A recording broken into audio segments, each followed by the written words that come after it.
आज हम रेजिस्टेंस के बारे में बात करने वाले हैं। आप सभी ने पढ़ा है कि रेजिस्टेंस जो होता है वो फ्लो ऑफ करंट को ऑफर करता है, यानी को एक सर्किट में वो करंट को फ्लो होने से रोकता है। तो उसी के रिलेटेड मेरे पास कुछ कमेंट आया था, तो उसी के ऊपर आज हम बात करने वाले हैं और डिटेल्स में हम समझने वाले हैं। तो पहला कमेंट था कि वो लिखते हैं कि सर रेजिस्टेंस किसको ऑफर करता है, करंट या वोल्टेज को, इसके ऊपर एक वीडियो बनाइए। तो ये भी जानेंगे कि रेजिस्टेंस जो होता है वो किसे ऑफर करता है, करंट को या फिर वोल्टेज को, जबकि हमने थ्योरी में पढ़ा था कि वो करंट को ऑफर करता है।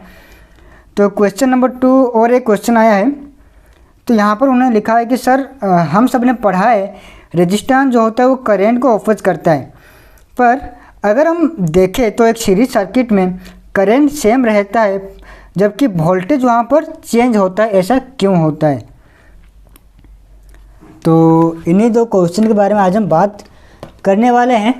कि मैं यहाँ पर एक सीरीज सर्किट ले रहा हूँ और यहाँ पर मैं 3 रेजिस्टेंस ले रहा हूँ। ओके, यहाँ पर मैं कितना ले रहा हूँ, 3 रेजिस्टेंस ले रहा हूँ और एक बैटरी सोर्स ले रहा हूँ। तो ये आपका R1, R2, R3 ज़रा ध्यान से देखिएगा, और ये आपका V1। तो ये आपका 1 ओम, ये 2 ओम और ये 3 ओम पकड़ लीजिए। और वोल्टेज हम ले लेते हैं कितना, 6 वोल्ट। ओके, तो यहाँ पर हम ले रहे हैं 6 वोल्ट। रेजिस्टेंस ले रहे हैं 3 रेजिस्टेंस 1, 2, 3। तो अगर हम यहाँ पर करंट निकालें कि यहाँ पर कितना करंट फ्लो हो रहा है, तो आई का फॉर्मूला क्या होता है कि V डिवाइडेड बाय R। तो यहाँ पर हमें टोटल रेजिस्टेंस निकालना होगा। तो टोटल रेजिस्टेंस यहाँ पर कितना होगा, सीरीज में है, तो यहाँ पर टोटल रेजिस्टेंस आपका कितना हो जाएगा, R1 plus R2 plus R3 कितना होगा, 1 प्लस 2 प्लस 3, ये होगा आपका 6 ओम। तो वोल्टेज अभी कितना है, 6 वोल्ट। रेजिस्टेंस कितना है, 6 ओम। तो यहाँ पर आपका करंट कितना आ गया, 1 एम्पियर। तो यहाँ पर अभी करंट कितना है आपका, 1 एम्पियर अभी करंट फ्लो हो रहा है। तो अगर यहाँ पर 1 एम्पियर करंट फ्लो हो रहा है तो वो भी यही होगा, 1 एम्पियर अगर यहाँ पर फ्लो हो रहा है तो यहाँ पर कितना फ्लो होगा। हम सब ने पढ़ा है सीरीज सर्किट में करंट जो होता है वो सेम होता है, लेकिन पैरेलल सर्किट में करंट डिफरेंस होता है, लेकिन वोल्टेज हर एक सेक्शन में सेम होता है। तो ये सीरीज सर्किट है, तो यहाँ पर अगर 1 एम्पियर करंट फ्लो हो रहा है तो यहाँ पर भी आपका 1 एम्पियर करंट फ्लो होगा, और यहाँ पर भी आपका 1 एम्पियर करंट फ्लो होगा, यहाँ पर भी आपका 1 एम्पियर करंट फ्लो होगा। तो यहाँ पर करंट चेंज नहीं हो रहा है, जबकि हमने यहाँ पर 3 रेजिस्टेंस को ऐड किया हुआ है, जो कि क्वेश्चन नंबर 2 था, जो कि क्वेश्चन उन्होंने पूछा था कि अगर हम सीरीज सर्किट लेते हैं तो वहाँ पर करंट सेम होता है लेकिन यहाँ पर वोल्टेज डिफरेंस होता है। तो चलिए हम वोल्टेज देखते हैं। तो अगर हम R1 के अक्रॉस में अगर हम वोल्टेज देखें तो वोल्टेज का फॉर्मूला क्या होता है, I इंटू R। ठीक है, तो यहाँ पर I कितना है, 1 एम्पियर, और रेजिस्टेंस कितना है, 1। तो ये आपका कितना हो जाएगा वोल्टेज इसके अक्रॉस में, 1 वोल्ट। तो यहाँ पर अभी कितना वोल्टेज कितना होगा, 1 वोल्ट। और अगर हम R2 के अक्रॉस में वोल्टेज देखें तो यहाँ पर आपका होगा 2 वोल्ट, क्योंकि हमारा करंट 1 एम्पियर है, रेजिस्टेंस 2 ओम से 2 × 1 हो गया 2 वोल्ट। और अभी ये होगा आपका 3 × 1, तो ये हो गया आपका 3 वोल्ट। ओके, तो देखिए जबकि यहाँ पर करंट R1 में करंट 1 एम्पियर फ्लो हो रहा है, R2 में करंट भी 1 एम्पियर फ्लो हो रहा है, R3 में करंट भी 1 एम्पियर फ्लो हो रहा है, जबकि इन सब का वैल्यू अलग अलग है, लेकिन यहाँ पर वोल्टेज जो होता है ये यहाँ पर डिफरेंस आ रहा है। देखिए यहाँ पर 1 वोल्टेज आ रहा है, यहाँ पर 2 वोल्टेज आ रहा है, यहाँ पर 3 वोल्टेज आ रहा है। तो उनका क्वेश्चन तो ये था कि अगर सीरीज सर्किट में करंट सेम हो रहा है और वोल्टेज यहाँ पर चेंज हो रहा है, तो जो हम पढ़ते थे कि रेजिस्टेंस करंट को ऑफर करता है, तो यहाँ पर तो रेजिस्टेंस तो करंट को ऑफर नहीं कर रहा है, यहाँ पर करंट सेम होता है। देखिए, तो जो थ्योरी है वो सही है, लेकिन गलत क्या है, यहाँ पर गलत हम हैं, क्योंकि हमने समझने में गलती किया है, हमने समझने में गलती किया है, इसलिए हमें लगता है कि वो थ्योरी गलत है। तो आपको मैं कुछ एग्जाम्पल दे के यहाँ पर समझाने की कोशिश कर रहा हूँ, तो ज़रा समझने की कोशिश कीजिए। और दोस्तों अगर आपको में कोई डाउट है, कोई क्वेश्चन है, तो आप मुझे कमेंट कीजिए, मैं उसको वीडियो ज़रूर बनाऊँगा। तो दोस्तों यहाँ पर देखिए, मैं यहाँ पर आपको 2 सर्किट दिखा रहा हूँ।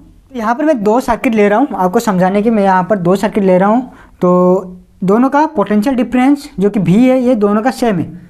यहाँ पर भी 6 वोल्ट है, यहाँ पर भी 6 वोल्ट है, लेकिन यहाँ पर रेजिस्टेंस 2 ओम है, यहाँ पर 6 ओम है, ठीक है। यहाँ पर 2 ओम से, यहाँ पर 6 ओम से। अगर हम यहाँ पर करंट निकालें तो क्या होगा, current I is equal to V divided by R। तो यहाँ पर वोल्टेज कितना है, 6 volt, 6 volt divided by R कितना है, 2 ओम। तो यहाँ पर करंट कितना आएगा आपका, 3 ओम। तो यहाँ पर आपका करंट कितना फ्लो हो रहा है, 3 ओम्स। तो अगर हम इस सर्किट की बात करें तो यहाँ पर अगर हम I निकालें तो यह भी होगा 6 वोल्ट डिवाइडेड बाई 6 ओम। तो करंट कितना आ रहा है, 1 एम्पियर, सॉरी यह आपका एम्पियर होगा। और ये होगा आपका 1 एम्पियर। ओके, तो देखिए यहाँ पर क्या हो रहा है, 2 ओम्स की जगह पर करंट आ रहा है 3 एम्पियर, जबकि 6 ओम्स की जगह पर करंट आ रहा है 1 एम्पियर। तो इससे हम ये पता लगा सकते हैं कि जहाँ पर रेजिस्टेंस ज़्यादा है वहाँ पर करंट कम फ्लो हो रहा है, जहाँ पर रेजिस्टेंस कम है वहाँ पर करंट ज़्यादा फ्लो हो रहा है। ओके, तो रेजिस्टेंस जो होता है वो क्या करता है कि वो डिसाइड करता है कि यहाँ पर करंट कितना फ्लो होगा। अगर वहाँ पर रेजिस्टेंस डिक्रीज होता है तो वहाँ पर करंट ज़्यादा फ्लो होता है, अगर वहाँ पर रेजिस्टेंस इंक्रीज होता है तो वहाँ पर करंट जो है वो कम फ्लो होता है। तो करंट फ्लो होना डिपेंड किसके ऊपर होता है, रेजिस्टेंस के ऊपर, कि उस सर्किट में रेजिस्टेंस कितना है। ओके, तो अगर हम इस रेजिस्टेंस को देखें तो इसके हर एक पॉइंट पर आपको करंट सेम ही मिलेगा। अगर यहाँ पर 3 एम्पियर फ्लो हो रहा है तो यहाँ पर भी 3 होगा, यहाँ पर भी 3 होगा, यहाँ पर भी 3, यहाँ पर भी 3 होगा। अगर यहाँ पर 1 हो रहा है तो ये भी आपको 1 मिलेगा, 1 हर जगह पर यहाँ पर 1 मिलेगा। ऐसा नहीं कि रेजिस्टेंस के हर एक पॉइंट पर आपको करंट वेरी होते मिलेगा। तो करंट कैसे कंट्रोल होता है कि रेजिस्टेंस जो होता है ये डिसाइड करता है कि उस सर्किट में करंट कैसे फ्लो करता है, यानी कि करंट जो होता है वो डिपेंड करता है किसके ऊपर, रेजिस्टेंस के ऊपर। अगर हम बात करें ओम्स लॉ की, तो ओम्स लॉ यहाँ पर क्या कहलाता है, तो ओम्स लॉ यहाँ पर क्या कहलाता है, V direct proportional to I, यानी कि voltage direct proportional to current. अगर वोल्टेज इंक्रीज होता है तो करंट भी यहाँ पर इंक्रीज होगा, ये होता है आपका ओम्स लॉ। ठीक है, अगर हम इसको इक्वल टू लिखें, V इक्वल अगर हम I लिखें तो यहाँ पर हमें एक कांस्टेंट को ऐड करना होता है। तो यहाँ पर कांस्टेंट किसे हम रखते हैं, R को। तो यहाँ पर R कांस्टेंट होता है एक सर्किट में, तो यहाँ पर हम R को कांस्टेंट लिख लेते हैं और ये हो गया आपका I, यानी कि V equal to constant into current. Okay, तो V direct proportional to I था, अगर हम इसको इक्वल करते हैं तो यहाँ पर हमें एक कांस्टेंट को ऐड करना होता है। तो कांस्टेंट क्या ऐड किया हमने, R। तो यहाँ पर R कांस्टेंट रहता है, तो V equal to R into I हो गया है। तो अगर हम यहाँ पर I को इधर ले आते हैं तो ये आपका क्या हो जाएगा, V divided by R। Okay, तो यहाँ पर I क्या हो गया, inversely proportional to R। I is inversely proportional to R, यानी कि अगर यहाँ पर रेजिस्टेंस इंक्रीज होता है तो जो करंट आपका है ये क्या होगा, यहाँ पर डिक्रीज होगा।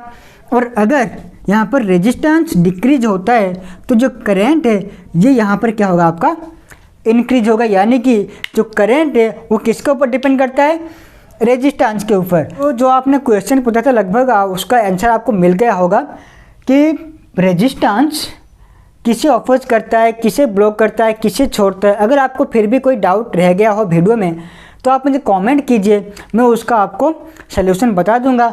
या फिर अगर आपको मन में भी कोई इस तरह का कोई क्वेश्चन है तो आप मुझे नीचे कमेंट सेक्शन पर कमेंट कीजिए, मैं उसका वीडियो ज़रूर बना दूंगा। तो दोस्तों आज के लिए बस इतना ही, अब फिर मिलते हैं अपने नए वीडियो में कुछ नए ज्ञान के साथ।